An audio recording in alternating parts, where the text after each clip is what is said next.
Everyone, this is Lisa Espinosa, and I am the author of the new book, Answering Your Inner Calling.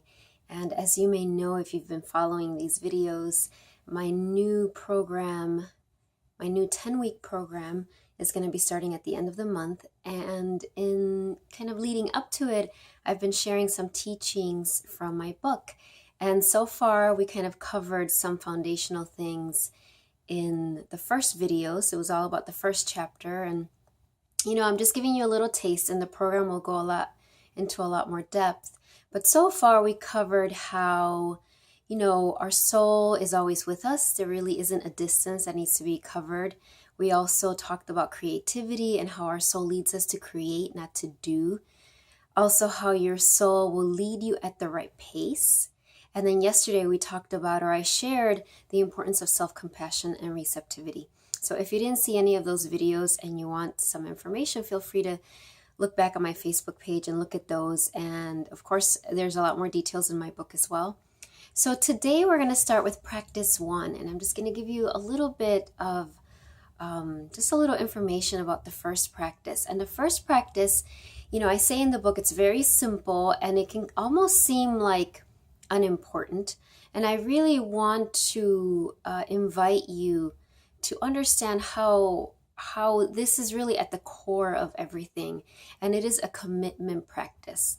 This is a practice of you committing to your soul over and over and over. That's why it's a practice. And many of you have heard me say that when I first started writing this book, I initially called it steps, but then I realized that these weren't steps. This isn't linear.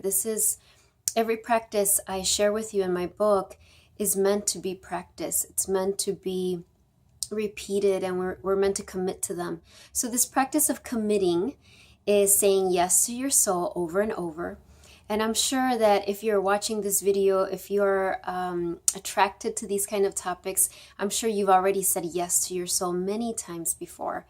So what this practice does is take you to the next level, that next level of commitment with your soul. And what I call this, I talk about it I compare it to, in my book, I compare it to relationship. And the difference between having kind of a relationship where you're flirting, a flirting type of relationship versus a committed relationship. So a lot of times you can be in this stage of what I call flirting with your soul. And I know that might sound a little silly, but I think it gets the point across. Meaning that, we might like to read books about this. We might like to kind of delve into it, attend some workshops, but we really still haven't taken the plunge. We really haven't committed, just like any relationship. And the difference is so important. So with this practice, what you are basically saying is that you are ready to commit daily, and sometimes it's moment by moment, to your soul. You're ready to say yes. And this is never over, because the more you say yes to your soul, the greater and deeper your relationship will be. The easier your soul will be able to lead you to this next evolution of your work. And the more you say yes, the more your soul will want from you, and it'll be joyful, and you will feel blessed. But there isn't ever a finish line, and that's one thing that I had to learn. I thought okay, I'm going to say yes to my soul, and eventually I'm going to get to this point where I'm enlightened and it's all great.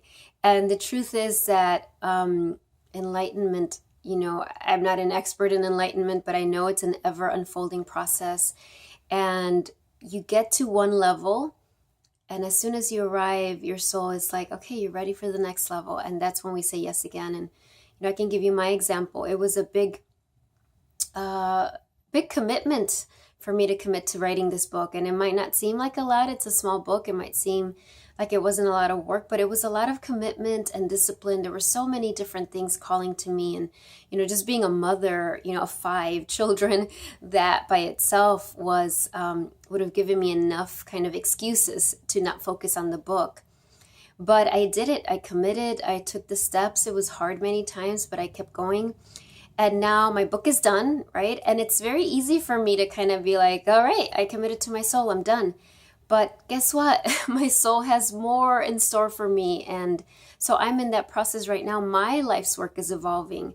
mean, I'm still coaching, I'm still talking about the same things, but now my soul is guiding me to take my teachings to a broader audience. So I'm going through all of this all over again, really kind of committing every day, saying yes, even sharing these recordings. It was kind of intimidating to start them, and there's days where I'm like, oh gosh, what if I have nothing to say? And all of those ego worries, those parts worries that we have come up.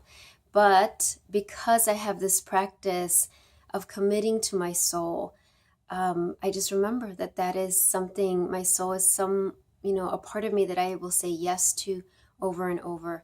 And tomorrow I will share with you the exercises, just not all of them, but I'll share 1 or 2 exercises of, well, what does that look like? What does it look like when you commit to your soul? What are some practical ways that you do that every day? Because, my book is a combination of how, the why, why is it important to commit to our soul? But then also the how, which is really important. So today I gave you a little bit of the how, of the why. Why is it important for us to commit to our soul? And tomorrow I'll give you, a little bit of just a practice of it. What can you do? What are some simple practices, simple exercises you can do to take your relationship with your soul to the next level?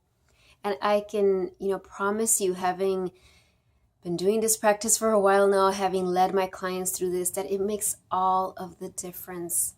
When you take your relationship with your soul to this next level, when you say yes over and over, your soul can work through you just much more deeply, much faster, and will lead you to the evolution of your work.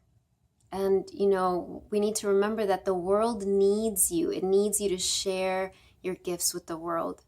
And I don't mean to suggest that you aren't doing that now. I'm sure everyone watching this is a wonderful giver. You're already sharing your light and gifts. But your soul is always asking more. And more doesn't mean that you will be more depleted. It just means that you will show more of your authentic self with others. So thank you so much for joining me today. Tomorrow I will share more. But as I said, if you feel called to join this 10-week program, feel free to email me directly. You can visit my website and read all the details. And let's end as we always end. Let's bring our hands to our heart. Close your eyes. Breathe into your beautiful heart, your beautiful soul.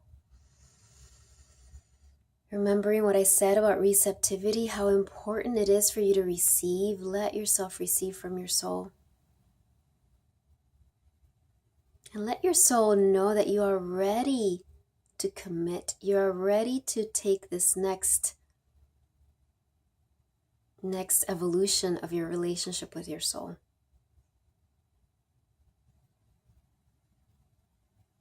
And receive all of your soul's wisdom, love.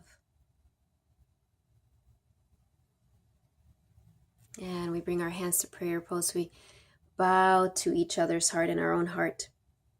And we end as we always end with a namaste. Have a beautiful day, everyone. All right, bye-bye. See you tomorrow.